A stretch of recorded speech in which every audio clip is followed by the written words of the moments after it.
Think back to the last time you had a massive assignment due. Maybe it was a university dissertation, a quarterly report for work, or a client presentation. For 3 weeks, you did nothing. You procrastinated. You cleaned your room. You watched Netflix. You stared at the blank screen, feeling zero motivation. The task felt impossible.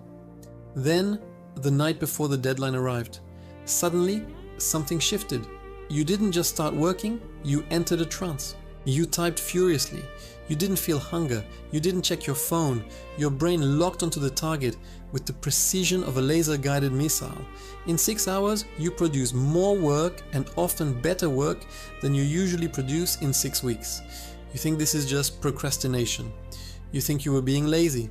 But biologically, something fascinating happened. You didn't magically get smarter at 11 p.m. You simply changed the chemical cocktail in your brain. For 3 weeks, your brain was bathing in dopamine, seeking distraction. But when the deadline became immediate, your brain dumped a massive load of norepinephrine and acetylcholine into your system. Norepinephrine creates alertness and urgency. Acetylcholine creates razor-sharp focus. This is the fight or flight response weaponized for productivity. Your brain perceived the deadline as a threat, a saber-toothed tiger, and it optimized your entire biological system to survive it. The question is, why do we have to wait for the night before? Why do we have to suffer through 3 weeks of anxiety first? What if you could trigger that 11:01 p.m. superhuman state on a random Tuesday afternoon? You can, but you have to stop managing your time and start manipulating your perception of scarcity. You need to master the art of the fake deadline. This is based on Parkinson's law, which states work expands to fill the time available for its completion. If you give yourself 30 days to write an essay, your brain will subconsciously slow down, overcomplicate the research, and invent problems so that it takes exactly 30 days. If you give yourself 24 hours, your brain instantly discards the fluff, ignores the perfectionism, and focuses only on the essential signal. However, simply writing a fake date on your calendar doesn't work. Your brain is smart. It knows you are lying. It knows there are no real consequences if you miss your own made-up deadline. To make a fake deadline work, you have to engineer real stakes. You have to hack your brain's loss aversion bias. Here is the 4-step protocol to trick your brain into hyper-focus using artificial pressure. Protocol 1, the 50% compression. The Harrison Ford rule. When Harrison Ford was a carpenter before he was famous, he would tell clients a job would take 3 days, knowing it should take 5. He forced himself into a corner where he had to hustle to maintain his reputation. You need to do the same. Look at your to-do list. Estimate how long a task should take. I need 4 hours to write this report. Now cut it in half. Give yourself 2 hours? This sounds impossible. It isn't. When you have 4 hours, you work at cruise control speed. You check email, you get coffee, you reread sentences. When you have 2 hours, you enter sprint mode. You type faster. You don't edit while you write. You don't look up. By compressing the container, you increase the pressure. Pressure creates diamonds. Set a timer for that compressed time. When the timer hits 0, you must stop. Knowing that the pencil's down moment is coming forces you to make decisions faster.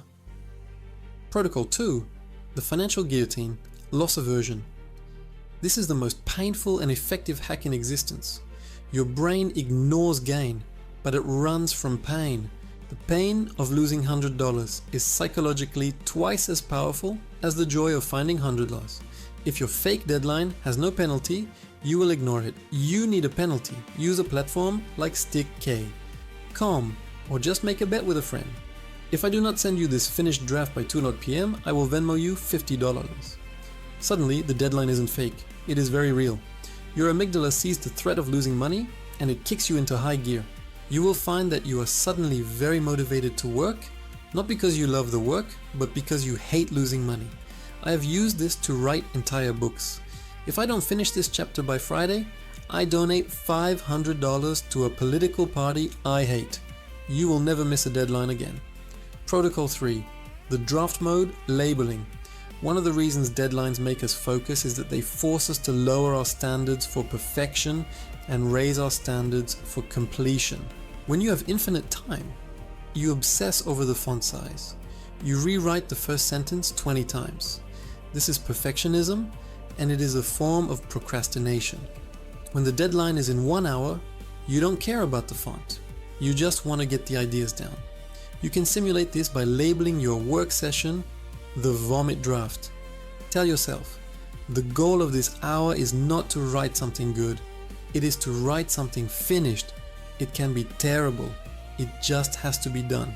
This lowers the activation energy. It removes the fear of judgment. It is always easier to edit a bad page than to write a blank page. The fake deadline forces you to produce the bad page fast, so you can spend the rest of the time making it good. Protocol 4, visual scarcity, the time timer. Digital clocks are abstract. 2:30 p.m. doesn't look like anything. You need to see time disappearing.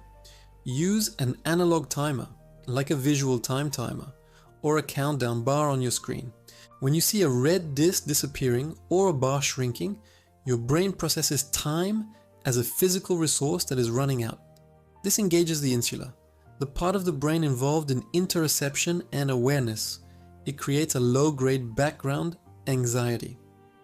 Usually, we want to avoid anxiety, but here we are microdosing it.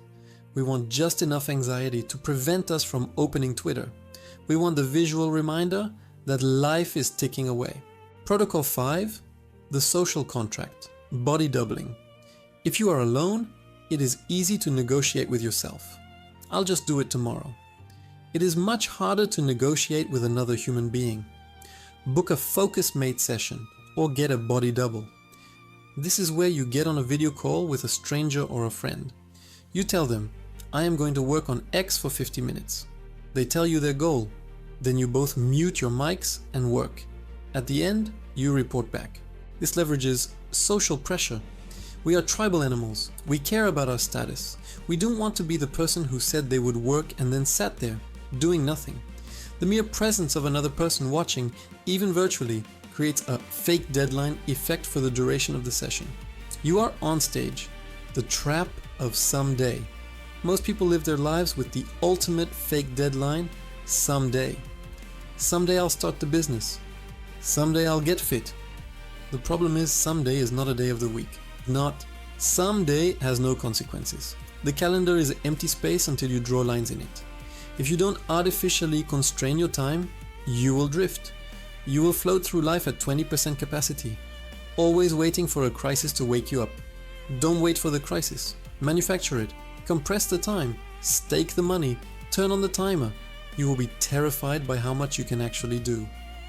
Summary. The 11 p.m. superhuman isn't a myth. It is a chemical state you can access. Use Parkinson's law. Cut your time in half. Use loss aversion. Bet money on your completion. Lower the bar. Aim for a vomit draft to break perfectionism. Visualize the time. Use analog timers to see scarcity. Stop giving yourself a month to do a week's worth of work. Tighten the leash. The narrower the focus, the hotter the fire. If you are ready to stop wasting time and start bending it to your will, subscribe to BrainOS. We don't manage time, we compress it.